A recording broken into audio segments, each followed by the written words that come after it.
여러분은 지난 5월 가정의 달을 무사히 보내셨나요?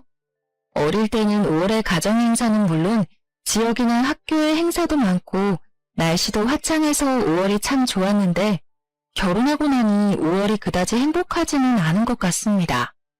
사실 저는 가정의 행복을 기원한다는 가정의 달 5월에 시부모님과 연을 끊게 되었어요. 처음에는 사랑하는 남편의 부모님이니 어지간하면 잘 참고 살아보려고 했는데 저도 남편도 도저히 그냥 지낼 수가 없었습니다. 지금도 시부모님을 생각하면 가슴이 답답하고 부하가 치밀어 오르지만 이렇게 글이라도 써야 제 속이 풀릴 것 같아 사연을 보내게 되었어요. 생각해보면 저와 시부모님이 처음부터 사이가 안 좋았던 것은 아니었습니다. 결혼 전, 아니지, 신혼 때까지만 해도 저와 시부모님의 사이는 정말 좋았어요. 그 당시 시부모님은 잘나가는 집안의 딸을 며느리로 얻었다고 하시며 동네방네 자랑을 하시고 다니셨습니다.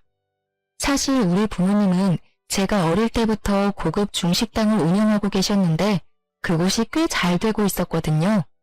본점은 물론이거니와 분점도 대박이 난 덕에 저는 항상 부유하게 살았고 결혼 후 신혼집도 친정에서 마련해 주셨습니다. 그런다고 시댁이 못 사는 집은 아니었어요. 남편은 정형외과 의사이고 시부모님은 퇴직한 공무원이십니다.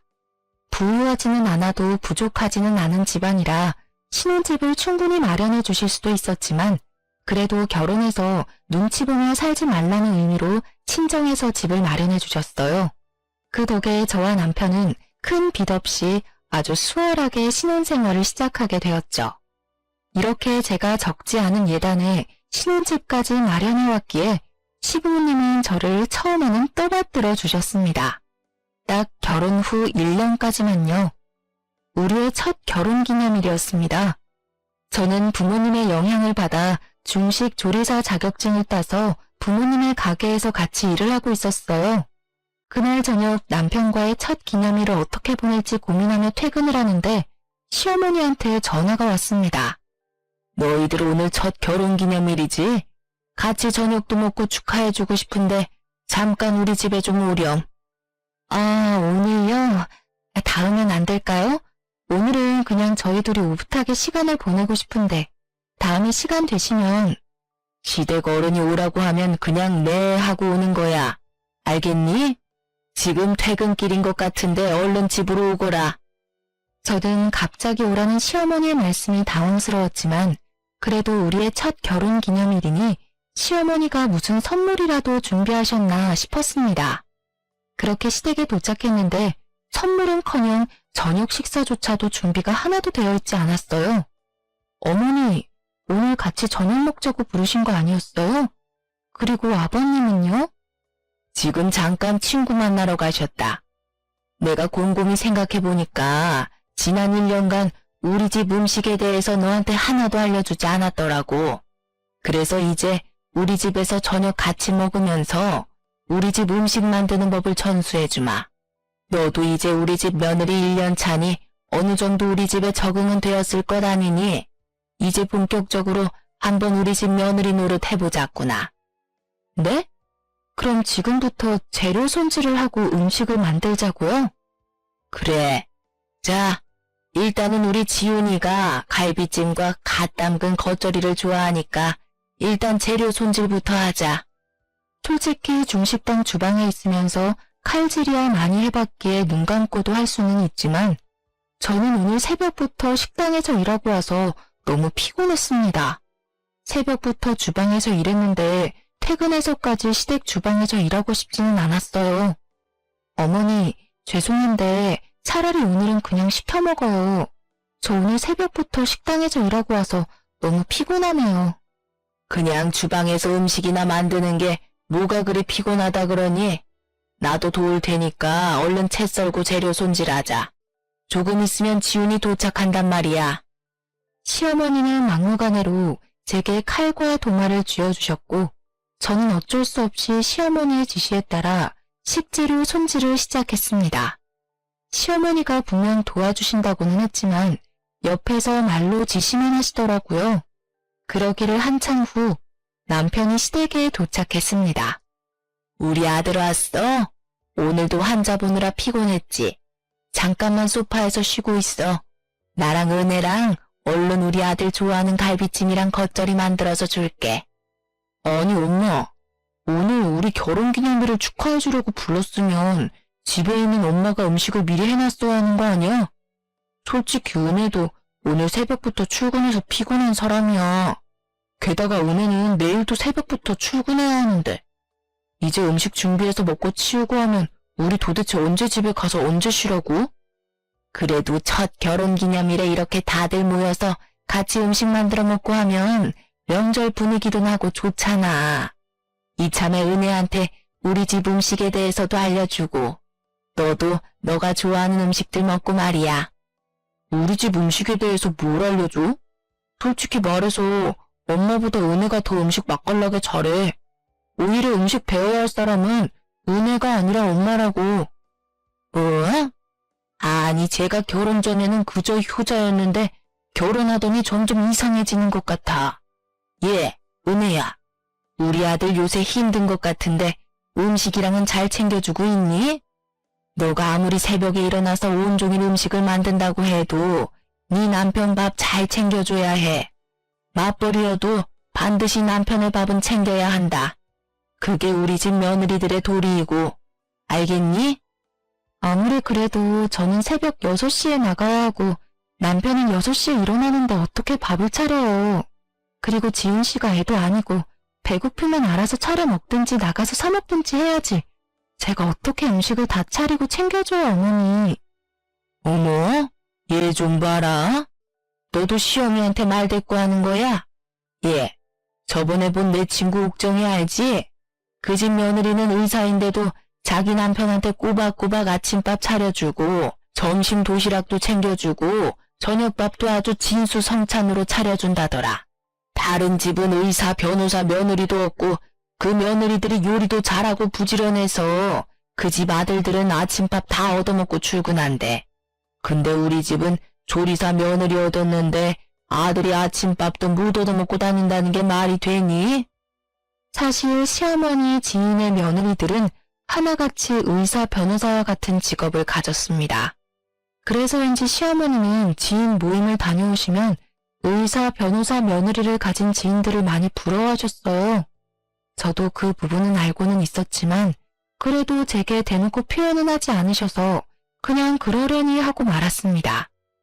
그래서 엄마는 무슨 요리사인 은혜가 마음에 안 든다는 거야? 갑자기 그런 말이 왜 나와? 엄마야말로 오늘 참 이상하네. 생각해보면 그렇잖아. 다들 의사, 변호사인 며느리 얻었는데 나만 이게 뭐야. 지훈이 너가 뭐가 부족한 아이도 아닌데. 시어머니는 그날따라 제 앞에서 대놓고 다른 집 며느리 직업과 저의 직업을 비교해 대시는데 사실 이런 경우는 결혼 후 처음이라 너무 당황스러웠습니다. 시어머니께 화를 내야 할지 아니면 그냥 가만히 있어야 할지조차도 전혀 몰랐어요. 어떻게 사람 앞에 세워놓고 말을 그렇게 해? 엄마 지금 말 실수한 거야. 이게 뭐야. 엄마 때문에 괜히 우리만 기분 안 좋아졌잖아. 오늘은 우리 그냥 갈게. 다음에 준비 다 하고 불러. 괜히 바쁜 사람 부르지 말고. 남편은 멍하게 서 있는 저의 팔을 끌고 시댁을 박차고 나갔습니다. 저는 시어머니의 말씀에 기분이 많이 상했지만 남편이 저보다 더 크게 화를 내는 것 같아 제가 오히려 말을 못하겠더라고요. 집에 도착한 남편은 오히려 제게 미안하다고 하며 사과를 하는데 솔직히 이게 남편의 잘못은 아니잖아요. 게다가 남편은 중간에서 최선을 다한 것을 알기에 그냥 알겠다고 하고 말았습니다. 그 뒤로 시어머니는 제게 따로 전화하시지는 않았고 한 달이라는 시간이 흘러 시어머니의 생신날이 다가왔어요. 사실 작년에는 첫 생신 기념으로 제가 해외로 여행을 보내드렸기에 한국에서 같이 보내는 생신은 이번이 처음이었습니다. 저는 며느리로서 내심 잘해드리고 싶었어요. 남편 역시 계속 시어머니의 생신을 신경 쓰는 눈치이기에 제가 먼저 남편에게 어머니의 생신을 어떻게 보낼지 물었습니다. 사실 말이야, 얼마 전에 어머니랑 나랑 좀 심하게 다퉜었잖아. 그래서 신경이 조금 쓰이기도 해서 말인데 이번에 생신상 좀 잘 차려주면 안 될까? 엄마도 당신한테 미안하다고도 하고 또 요리사 며느리가 해주는 생일상 받고 싶다고도 하더라고. 그래? 알겠어. 그래도 내 직업이 음식 만드는 사람인데 어머니 생신상은 직접 차려드려야지. 어머니 생신날 연차 쓰고 음식 준비해 볼게.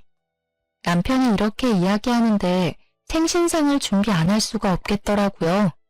그래서 저는 시어머니 생신날 연차까지 써가며 온종일 지지고 볶고하며 여러 가지 요리를 했습니다. 그리고 그날 저녁 남편과 저는 음식을 한가득 들고 시댁으로 향했어요. 그런데 시댁은 불이 꺼져 있고 아무도 없었습니다. 이상하다. 왜 아무도 없지? 잠깐 어디 가셨나? 한번 엄마한테 전화해 볼게. 남편은 당황해하며 핸드폰을 꺼내 시어머니한테 전화했습니다. 시어머니가 바로 전화를 받기는 하셨는데 주변이 꽤 시끄러웠어요. 나 지금 부부 동반으로 골프 치러 왔는데 2박 3일 일정이니까 내일 모레 집에 갈 거야. 골프? 엄마가 며느리한테 생일상 받고 싶다고 해서 은혜가 오늘 연차까지 써가면서 음식 잔뜩 만들어왔는데 미리 말 좀 해주지 그랬어요. 내가 언제 생일 당일날 먹고 싶다 그랬니? 그리고 생일인데 집에만 있으면 우울하잖아. 엄마 기분 전환도 할 겸 나왔어. 그리고 그런 걸 할 계획이었으면 나한테 미리 말을 했었어야지. 엄마가 분명히 생일상 받고 싶다고 했으니 나는 당연히 오늘 별다른 일이 없는 줄 알았죠. 생일 당일에 받아야지. 생일 전후로 받는 건 생일상이 아니잖아요. 은혜 식당까지 빠져가면서 음식했는데 이거 어떡해. 은혜가 뭐 남의 돈 받는 직장을 다니는 것도 아니고 그래봤자 사장님이 지 부모님인데 뭐 그거 하나 이해 못 해주겠니? 아무튼 요리하느라 고생은 했겠네. 냉장고에 넣어두고 가. 냉장고에 잘 보관하면 3, 4일 정도는 문제없을 거야. 나 바쁘니까 끊는다. 아참, 은혜한테 집에 온 김에 청소 좀 하고 가라고 해라. 시어머니와 전화를 끊고 남편은 저를 보며 미안해서 어쩔 줄 몰라 했습니다. 사실 아무리 부모님 식당이라지만 부모님과 저만 일하는 것도 아니고 다른 직원들도 있어서 연차 쓸 때 눈치 보이는 것은 마찬가지였거든요. 그렇게 눈치 보며 연차 쓰고 온종일 불 앞에서 열심히 요리했는데 결과는 시어머니 얼굴도 못 보고 이렇게 나오니 참 허무했습니다. 그래도 남편이 너무 미안해해서 무작정 화를 낼 수는 없겠더라고요. 미안, 내가 중간에서 말을 잘못 전달했나 보다. 오늘 식당까지 빠져가면 온종일 요리하느라 힘들었을 텐데 이를 어째? 이렇게 될 줄 알았나 뭐. 어쩔 수 없지. 그냥 냉장고에 음식 넣어두고 우린 얼른 가자. 같이 얼른 음식 준비하고 우리끼리 맛있는 거 먹으러 가자. 우리 여보 오늘 정말 고생 많았으니까 내가 오늘 풀코스로 쏠게. 그날 밤 남편과 저는 제가 평소에 좋아하는 양고기와 시원한 맥주를 먹으며 음식하며 쌓인 피로도 풀고 화를 식혔습니다. 사실 많이 짜증났지만 그래도 남편이 제 옆에서 제 편이 되어주어서 정말 고마운 날이었어요. 이틀 후 가게 브레이크 타임 시간에 잠시 휴식을 취하고 있는데 시어머니한테 전화가 왔습니다. 나다. 음식은 잘 먹었다. 중국집 딸이라 그런지 음식 솜씨는 나쁘지 않더구나. 그런데 내가 그때 너 청소하고 가라고 한 건 못 들었니? 듣기는 했는데 왜 그러세요? 그럼 며느리가 돼서 당연히 청소하고 갔어야 할 것 아니니? 생각을 해봐라. 나이 든 시부모가 골프 치고 오면 당연히 힘들지 않겠어? 그럼 며느리가 시어른들 집에 오는 날 맞춰서 깔끔하게 청소도 좀 해놓고 해야지. 안 그래? 부모님이랑만 같이 일을 해서 그런가 융통성도 좀 없는 것 같고 눈치도 없는 것 같고 그러네. 저는 제가 왜 그렇게 해야 하는지 잘 모르겠네요. 제가 시부모님을 모시고 사는 것도 아니고 따로 사는데 굳이 그렇게까지 해야 하는 건가요? 지금 시어미 말에 토를 다는 거니? 정말 기가 막히네. 시어머니는 제 말에 기가 막힌다고 하셨지만 저 역시 마찬가지였습니다.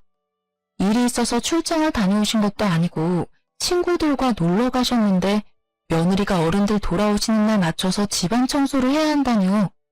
그런데 더 기가 막히고 어이없는 것은 지금부터였습니다. 그건 그렇고 골프 모임 지인들이 며느리가 중국집 딸이라고 하니까 다들 네 음식 솜씨 좀 확인하자더라. 마침 이번에 내가 음식을 살 차례거든. 특별히 너 쉬는 날인 월요일에 지인들 초대할 테니까 너가 중화식으로 다 못 떨어지게 요리 좀 해와라. 네? 어머니 모임에서 제가 요리를 하라고요? 그래. 다른 집 며느리들도 다 했어. 직업이 의사의 변호사인데도 말이야. 너는 중국집 딸이니 당연히 해야 하는 것 아니니? 솔직히 그동안 너가 너무 바빠 보여서 그냥 있었는데 중국집 며느리 음식 솜씨 좀 보자고 난리란다. 참, 자식들이 의사의 변호사고 잘 살아서 입맛이 고급이거든? 그러니까 짜장이나 짬뽕 같은 흔한 음식 말고 유산슬이나 양장피 이런 고급 요리로 준비해야 한다. 시어머니는 저에게 황당한 부탁을 하시고 전화를 끊으셨습니다. 저는 기가 막혀서 바로 남편에게 이 사실을 알렸어요. 남편은 저보다 더 어이없어하며 일단 본인이 어머니와 통화를 해보겠다고 했습니다. 잠시 후 남편에게 전화가 왔어요. 진짜 미안한데 이번 한 번만 당신이 수고 좀 해주면 안 될까? 생각보다 엄마가 많이 강경하시네. 엄마가 그동안 거기 모임에서 다른 집 며느리들 밥상 받으면서 부러웠었나 봐. 솔직히 음식은 다른 집 며느리들보다 당신이 훨씬 더 잘하니까. 그 사람들한테 자랑하고 싶으셔서 그러시는 것 같아. 남편의 말을 들어보니 며느리로서 시어머니의 지인분에게 밥 한 번 차려드리는 건데 그게 뭐 그리 어렵나 하는 생각이 들었습니다. 게다가 저는 요리하는 직업을 가졌잖아요. 그래서 기왕 이렇게 된 김에 시어머니의 어깨가 으쓱해지도록 최선을 다해 준비해야겠다고 생각했습니다. 알겠어. 전 그렇다면 음식하지 뭐.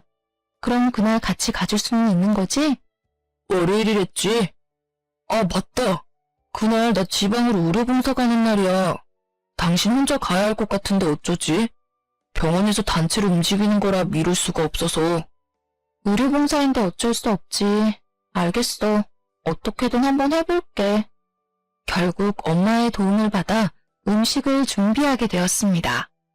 저는 쉬는 날도 반납하고 요리하시는 엄마에게 너무 죄송해서 혼자 하려고 했는데 엄마는 이럴 때 며느리 노릇 잘해야 평생을 편하게 살 수 있다고 하시며 두 팔 걷어 도와주셨어요. 엄마와 함께 요리를 마친 후 중국 요리와 잘 어울리는 고량주도 준비했습니다. 중국 술이 도수가 높긴 하지만 목넘김이 좋고 오늘 준비한 음식과 잘 어울려서 곁들여 마시면 아주 좋겠다고 생각했거든요.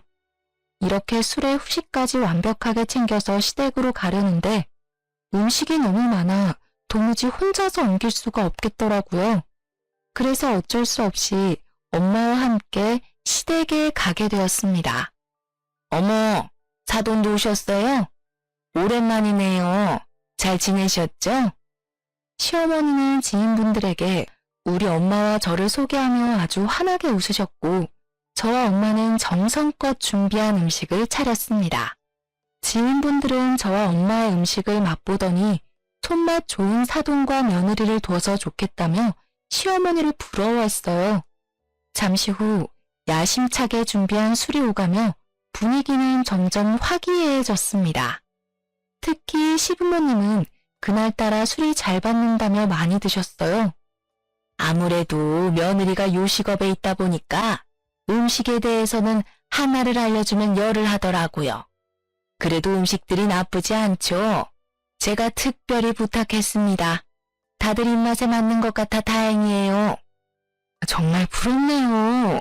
우리 며느리는 평생 공부만 해와서 그런지 아무리 음식에 대해서는 알려줘도 잘 모르더라고요.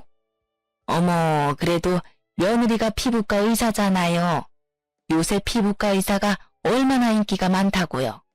어디 가서 우리 며느리 피부과 의사라고 그러면 인기 최고일 것 아니에요.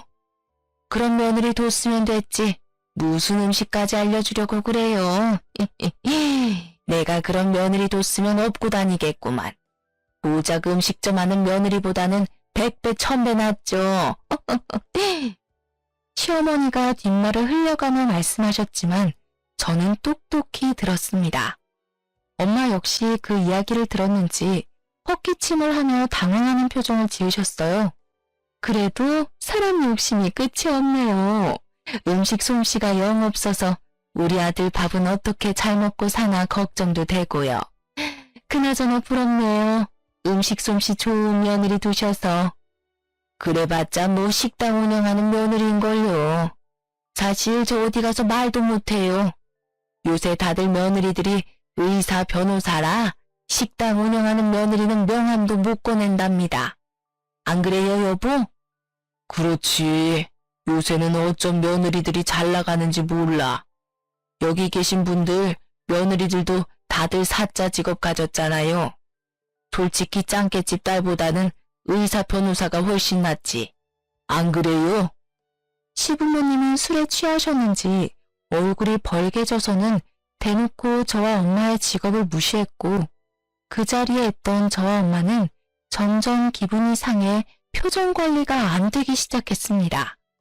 저와 엄마의 표정이 변한 것을 눈치챈 시어머니의 지인들은 서둘러 저와 엄마를 칭찬했어요.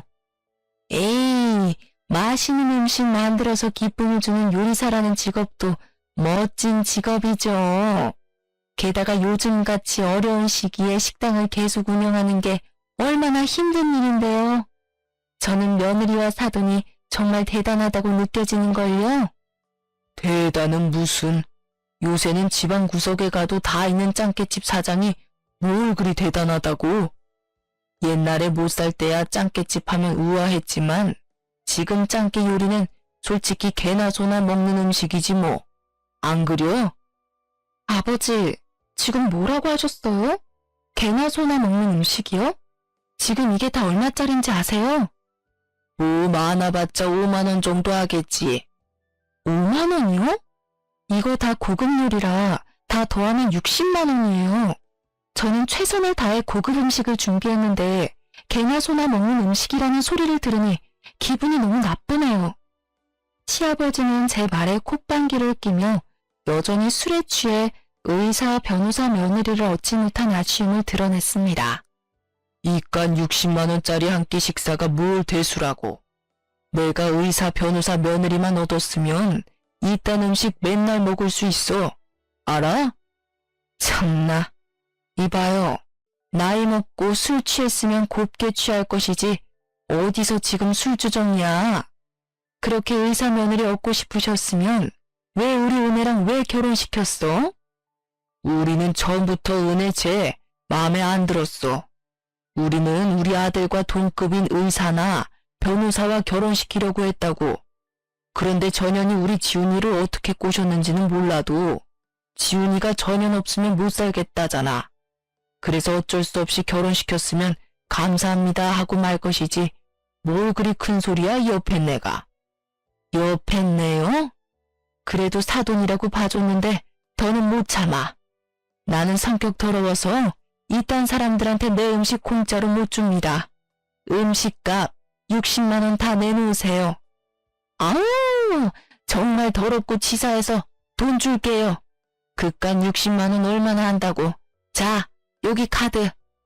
시어머니는 자신의 지갑을 꺼내와 카드를 엄마 앞에 던졌고 엄마는 그 카드를 주어 다시 시어머니한테 던졌습니다.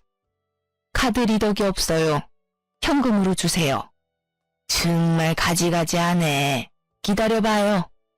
시어머니는 큰 방으로 가서 현금을 가져왔고 정확히 60만 원을 세셔서 엄마에게 선심 쓰듯이 돈을 건넸습니다. 엄마는 그 돈을 받으시고는 저를 데리고 시댁에서 나오셨어요.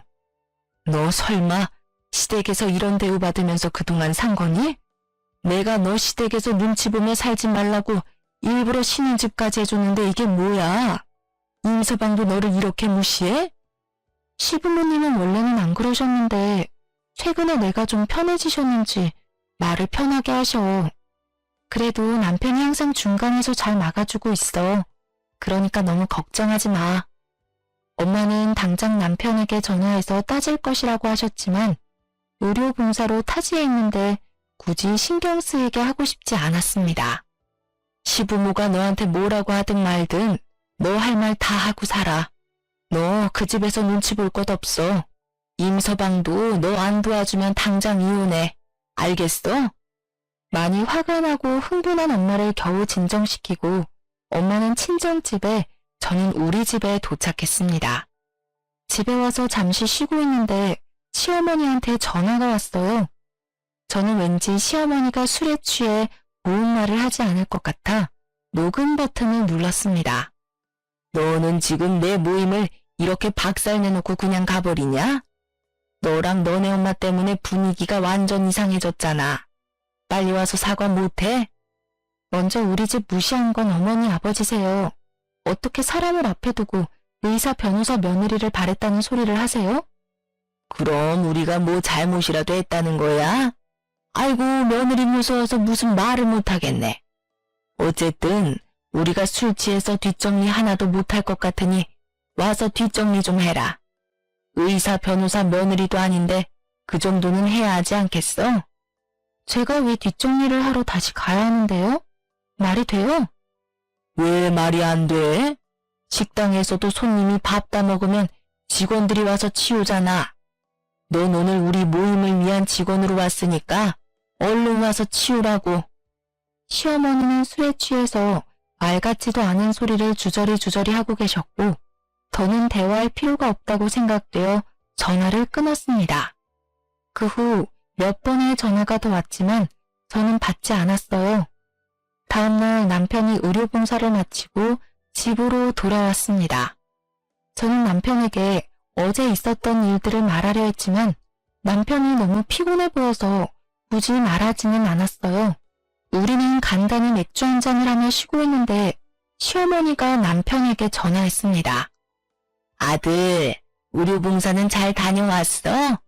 이 애미는 어제 오늘 그년 때문에 아주 힘들었단다. 그게 무슨 소리세요? 안사람이 어제 음식 다 해서 간 거 아니었어요? 시어머니는 남편이 전화를 받자마자 제 험담을 하기 시작했습니다. 남편은 제 눈치를 보며 방으로 들어가려고 했지만 저는 무슨 말씀을 하려나 궁금해서 들어가려는 남편을 붙잡았어요. 음식을 잔뜩 만들어 오긴 했지. 아니 그런데 내가 모임에서 다른 집 며느리들 직원 말했다고 은혜 그년이랑 안 싸더니 발끈해서는 한바탕 뒤엎고 음식값까지 알차게 현금으로 받아갔어. 뭐? 그럼 엄마 또 다른 집 며느리들은 의사 변호사인데 은혜는 요리사네 뭐네 하면서 비교질한 거야? 비교가 아니라 그냥 그렇다 이거지. 솔직히 말해서 의사 변호사 며느리랑 짱깨집 며느리가 비교되니? 난 솔직히 어디 모임 가면 며느리 이야기 꺼내지도 못한다 쪽팔려서. 정말 너가 은혜 그년 없으면 못 산다고 난리쳐서 어쩔 수 없이 결혼을 시켰다만 솔직히 넌 의사인데 짱깨집 딸내미가 어디 가당키나 하냐고. 엄마, 솔직히 우리 집이 뭐 잘나면 얼마나 잘났다고 그래. 우리 집이 갑부야? 우리나라를 쥐고 흔들 만큼 엄청난 집안이냐고. 어머, 그 정도는 아니어도 일단 넌 의사잖아. 의사면 급이 맞게 의사 며느리를 만났어야지. 뒤떨어지게 짱깨집 딸이 뭐야? 그래봤자 나는 내 병원 하나 없는 그저 월급쟁이야. 솔직히 내 월급보다 장인어른 장모님이 버시는 돈이 훨씬 더 많다고. 제발 쪽팔리니까 어디 가서 그런 소리 하지 마. 그리고 장인어른 장모님 운영하시는 식당을 짱깨집이라고 함부로 부르지도 마. 참나. 꼬리 100개는 달린 여우 같은 년이 너를 제대로 구워 삶았나 보다. 야, 너도 정신 차리고 살아 이 모질이야. 엄마가 널 그렇게 바보같이 가르치든? 지금 바보 같은 사람은 내가 아니라 엄마와 아버지예요. 지금 시대가 어느 시대인데 사람을 직업으로 차별해? 밖에서 그런 소리하고 다녔다가는 욕 한 바가지 먹어요. 아시겠어요? 야, 아유 진짜 자식이라고는 하나밖에 없는데 그놈이 여자한테 홀딱 홀려서 이 애미 속도 몰라주고. 니네 아빠랑 술이나 마저 마셔야겠다. 시어머니는 한바탕 소리를 고래고래 지르시더니 전화를 끊으셨고 저는 남편에게 어제 있었던 모든 일을 다 말했습니다. 그리고 어제 시어머니와 통화하며 녹음했던 파일까지 다 들려주었어요. 남편은 술에 취해 저에게 오만 가지 소리를 다하는 시어머니의 목소리를 듣더니 갑자기 주먹을 꽉 쥐었습니다. 그러고서는 전화기를 들어 시어머니한테 전화를 걸었어요. 엄마한테 미안하기는 한가 보지? 이렇게 바로 전화하는 것을 보면 말이야. 아니요, 미안은 무슨. 저 이제 엄마와 영 끊겠어요. 정말 예전부터 느꼈지만 엄마 말이나 행동 하나하나 너무 쪽팔려. 다시는 저나 은혜에게 전화하지 마세요. 우리가 어떻게 살든 신경 쓰지 마시라고요. 남편은 시어머니한테 연을 끊겠다는 소리를 고래고래 지르더니 전화를 끊어버렸습니다. 제가 평소에 하고 싶었지만 차마 내뱉을 수 없던 말을 남편이 시원하게 해주니 고마웠고 한편으로는 미안했어요. 만약에 남편이 저와 결혼하지 않았다면 이런 일도 없었을 거잖아요. 어찌 보면 저로 인해 부모와 자식 사이가 틀어졌으니 마냥 제가 원하는 대로 되었다고 좋아할 수만은 없겠더라고요. 남편은 속에서 열불이 난다며 생수를 들이켰습니다. 그리고 잠시 후 이번에는 시아버지한테 전화가 왔어요. 네 엄마한테 다 들었다. 이게 무슨 못돼 먹은 짓이야? 옛말에 부모와 자식 간의 관계는 천륜이라고 했다.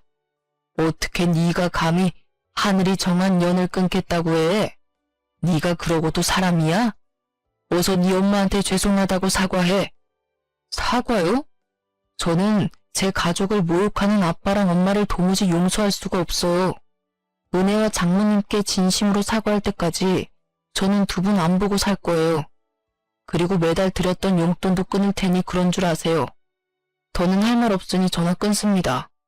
사실 우리는 결혼한 직후부터 시부모님에게 매달 용돈을 200만 원씩 드리고 있었습니다. 시부모님은 젊을 때 공무원 생활을 하셔서 퇴직연금을 받고는 계시지만 그 돈으로 지인들과 골프 치시고 값비싼 명품들을 사셨어요. 그 덕에 항상 두 분은 돈이 부족했고 그래서 우리를 만날 때마다 힘들다는 소리를 노래처럼 부르셨습니다. 하도 돈이 없다고 난리치니 저와 남편은 많은 대화 끝에 매달 200만 원이나 되는 용돈을 드리고 있었어요. 남편은 이런 상황을 정말 싫어했고 저나 친정 부모님께 많이 부끄러워했습니다. 왜냐면 친정은 중식당이 본점에 이어 분점도 잘 돼서 가게 건물까지 사버려서 나름 건물주라 매달 상가 월세를 받고 있었어요. 그래서 기이한 사위라며 엄마가 항상 값비싸고 좋은 것들만 듬뿍 챙겨주셨거든요. 그래도 남편이 저랑 친정 부모님께 미안해하며 중간 역할을 잘 해주어서 다달이 시댁에 큰 용돈을 보내는 것에 대해 저도 찬성을 했었습니다. 들었지? 이제 우리 집으로 용돈 200만 원 보내지 마. 차라리 그 돈 우리 저축을 하든지 투자를 하든지 해서 우리 미래를 위해서 쓰자. 알겠지? 그리고 그동안 우리 부모님이 당신한테 막말하며 상처 줬던 거 내가 대신 사과할게. 이제는 우리 둘만 바라보면서 평생 행복하게 살자. 남편의 진심 어린 사과에 저는 크게 감동하였습니다. 사실 전날 사건 이후로 엄마는 물론이거니와 아빠까지 얼른 이혼하라고 하셨어요. 그래서 남편에게 이혼하자고 말을 해야 하나 망설였는데 남편이 먼저 연을 끊겠다고 하니 저는 당연히 사랑하는 남편을 믿고 선택하기로 했습니다. 그 뒤로 남편은 칼같이 시부모님의 용돈을 끊어버렸어요. 시부모님은 다달이 들어오던 200만 원이라는 거금이 사라지자 애간장이 타셨는지 매일같이 술을 드시고는 퇴근 시간에 맞춰 막무가내로 찾아오셨습니다. 우리가 문을 열어주지 않으면 문을 열어줄 때까지 행패를 부리셨죠. 저와 남편은 이웃 주민들에게 피해갈까봐 눈치 보여서 어쩔 수 없이 시부모님이 오실 때 문을 열어드렸어요. 그렇게 시부모님은 우리 집에 오시면 항상 우리 집 물건을 죄다 부숴놓았습니다. 솔직히 그 모습을 보며 경찰에 신고해버릴까도 생각했지만 그래도 남편의 부모님인데 경찰서까지 가게 되면 얼마나 마음이 아플까 싶어 참았어요. 그러던 어느 날, 그날도 시부모님은 우리 집에 와서 깽판을 치고 계셨습니다. 아무래도 안 되겠다. 오늘 부모님 집에 가서 결판을 짓고 올 테니까 내가 늦더라도 기다리지 말고 먼저 자. 뭘 어쩌려고 그래? 남편의 눈은 분노에 뒤집혀 있었고 저는 왠지 남편이 시댁에서 큰 사고를 치고 올 것만 같아 불안했습니다. 그렇게 남편과 시부모님이 떠나고 1시간이나 지났으려나요? 경찰서에서 전화가 왔습니다. 남편 문제로요. 저는 이게 무슨 일인가 싶어 놀란 가슴을 부여잡고 경찰서로 달려갔어요. 은혜야, 사실 나 집에 가서 내 돈으로 샀던 명품 가방, 골프채, 가전제품 다 부숴버렸어. 그러지 않으면 내가 더 큰일을 저지를 것만 같았거든. 그런데 일이 이렇게 될 줄은 몰랐어. 정말 미안해. 굳건하고 강인하던 남편이 엉엉 울면서 저에게 이 말을 하는데 가슴이 찢어질 것만 같았습니다. 상황을 보아하니 남편은 너무 화가 나서 시댁으로 쫓아가 그동안 사들인 모든 것들을 다 부숴버렸고 다급한 시부모님은 남편을 경찰에 신고했어요. 부모가 자식을 경찰에 넘긴 이 상황이 기가 막혔지만 저는 최대한 차분하게 경찰에게 그동안 있던 일들을 진술했습니다. 다행히 이전에 우리 집안 물건을 다 부숴놓았을 때 저는 혹시 몰라 그때마다 사진을 찍어놨었거든요. 그 모든 것들이 증거자료가 되어 쌍방 합의로 일이 잘 마무리되었습니다. 그 이후로는 한동안 시부모님이 우리를 찾아오지 않았어요. 시부모님과 연을 끊으니 저와 남편은 아주 행복했습니다. 마음이 편해서인지 아기도 생기게 되었죠. 아기가 생겼다고 친정 부모님께 말씀드리자 두 분은 왜 아기를 가졌냐며 난리가 나셨습니다. 아기를 가졌다고? 이 상황에서?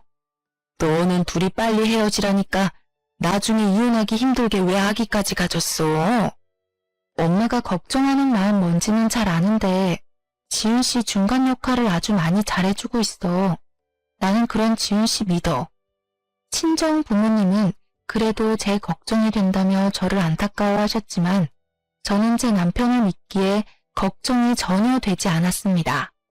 그 뒤로 펼쳐진 280일의 임신 기간은 생각보다 힘들었지만 남편이 잘 도와주고 항상 저를 배려해 주었고 그 덕에 저와 남편을 반반씩 닮은 건강하고 예쁜 딸 효진이가 태어났어요. 엄마가 된 후로 저는 육아에만 전념하기 위해 가게도 잠시 쉬게 되었습니다. 그러던 어느 날 효진이를 낮잠 재우고 잠시 쉬고 있는데 누군가 집 대문을 두드렸어요. 인터폰을 통해 보니 시부모님이었습니다. 집안에 있는 거 다 안다. 아기 낳았다면서 어떻게 이 할애비 할머니한테 손주 얼굴 보여주지도 않냐? 못된 년, 빨리 문 열지 못해? 짱깨집 딸년이라 못 배워서 그런 거지 뭐. 얼른 문 열어. 당장 문 안 열면 우리 집 대문 부숴버린다. 우리 한다면 하는 성격인 거 알지? 저번처럼 너네 집 싹 다 한번 부숴줄까? 시부모님은 아주 위협적으로 문을 두드려대기 시작했고 낮잠을 자던 효진이는 큰 소리에 경기하듯이 울기 시작했습니다. 아기 울음소리가 들리자 시부모님은 그야말로 미친 사람처럼 문을 두드려댔어요. 평소에 제 성격 같아서는 확 문을 열어서 소금이라도 뿌려버리고 싶었지만 남편도 없는 이 상황에서 괜히 문 열었다가 저와 효진이가 무슨 봉변을 당할지 몰라 무서웠습니다. 저는 두려운 마음에 병원에 있는 남편에게 전화를 걸어 상황을 이야기했어요. 얼마 전에 엄마 골프 모임 지인이 여기 환자로 와서 대화하다가 효진이 태어난 것을 말했는데 그분이 말해줬나 봐. 효진이는 괜찮아? 울고불고 난리 났지. 이를 어쩌면 좋아? 지금 두 분 다 집에 갈 생각이 전혀 없어 보이는데 지금 울 수 없지? 오늘따라 환자분이 너무 많네. 일단 큰 방에 들어가서 문 잠그고 경찰에 신고해. 그리고 할 수 있으면 지금 부모님이 욕하고 행패 부리는 거 다 영상 촬영해놔. 저번에 집 다 부숴놓은 사진까지 다 제출해서 오늘 접근 금지 신청하러 가자. 여보, 진심으로 이런 일 겪게 해서 미안해. 저는 남편의 말대로 경찰에 시부모님을 신고하고 시부모님의 행태를 다 영상으로 촬영했습니다. 다행히 접근금지 신청이 받아들여져 이제 시부모님이 우리 집에 또 오시면 벌금을 내야 하는 상황이 되었습니다. 그렇지만 저는 집에 있기가 너무 두려웠고 그래서 그나마 안전한 친정집 바로 옆집으로 이사를 하게 되었어요. 남편의 병원에서는 꽤 거리가 있지만 남편도 친정집 바로 옆이라서 마음이 놓인다고 하며 좋아했습니다. 친정 옆집으로 이사를 해서 종종 남편과 친정 부모님이 만나게 되었는데 처음에는 부모님이 남편을 못 믿어했어요. 하지만 남편은 매일 저녁 일부러 들려서 부모님께 인사드리고 부모님의 마음의 벽을 허물기 위해 노력을 했습니다. 그 덕에 우리 부모님은 남편에게 마음을 열게 되었어요. 이렇게 마음 편하게 살던 어느 날 동네 친한 언니에게서 전화가 왔어요. 효진이는 잘 크니? 어쩜 이사하고 연락이 한 번 없니? 동네에도 안 놀러 오고 말이야. 누가 보면 아주 지방으로 이사 간 줄 알겠다. 미안해 언니. 언니도 알잖아. 시부모님이 행패 부리셨던 거. 혹시라도 그 동네 갔다가 또 시부모님 만날까봐 무서워서 못 가겠더라고. 알지. 너의 시부모님 요새도 술 마시면 이 아파트 주위를 어슬렁거리고 있더라. 저번 주에는 술에 잔뜩 취해서 비틀거리며 오셔서는 아파트 정문에서 너랑 남편 찾으면서 고래고래 소리 지르고 난리도 아니었어. 동네 언니의 말에 시부모님이 더는 이전 동네로 찾아오지 못하게 해야겠다는 생각이 들었습니다. 아파트 주민들에게도 큰 민폐잖아요. 그래서 아파트 주민들이 가입한 커뮤니티에 시부모님의 사진과 그동안 했던 모든 행적을 소상히 적어서 올렸어요. 그리고 모든 내용을 A4 용지 한 장으로 간략하게 정리해서 아파트 곳곳에 붙였습니다. 물론 시부모님 사진과 함께요. 사실 남편의 부모님이니 이렇게까지는 않으려고 했는데 워낙에 시부모님이 아파트에서 행패를 부리고 다니며 피해만 주고 다니시니 남편도 글이라도 써서 붙이려고 하더라고요. 그리고 며칠 뒤 동네 언니에게 전화가 다시 왔습니다. 시부모님이 또 술에 취해서 아파트 정문에서 난동을 피웠는데 제가 붙이고 인터넷에 올린 글을 본 아파트 주민 대다수가 다들 손가락질하며 욕설을 퍼부었다고 해요. 그 뒤로 몇 달이 지났는데 지금까지는 시부모님이 아파트 근처에 나타나지 않았다고 합니다. 지금은 효진이의 재롱을 보며 아주 행복하게 살고 있어요.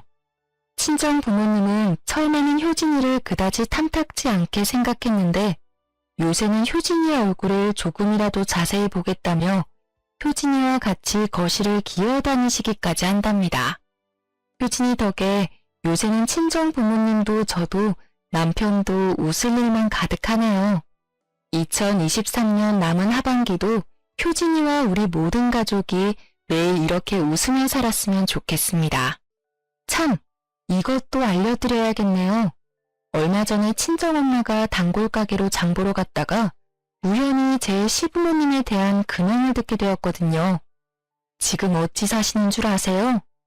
남편이 용돈을 끊은 후로도 여전히 명품만 찾고 골프만 치러 다녔다고 합니다. 그런데 그게 좀 비싸나요? 당연히 매달 받는 연금으로도 해결되지 않았고 카드 돌려막기에 대출까지 받았다고 해요. 지금은 빚더미에 앉아 마지못해 살고 계시며 근처 상가에서 두 분 다 청소부로 일하고 있으시대요. 그런데 평생 공무원으로 책상에 앉아 계시던 분이 청소 일을 잘할 수 있겠나요? 하루가 멀다고 건물 관리인에게 혼만 나고 있답니다. 저의 이야기는 여기까지입니다. 마지막으로 항상 제 곁에서 저를 지켜주고 보호해준 우리 남편에게 사랑하고 정말 고맙다는 말을 전해주고 싶네요. 지금까지 제 사연 들어주셔서 감사합니다.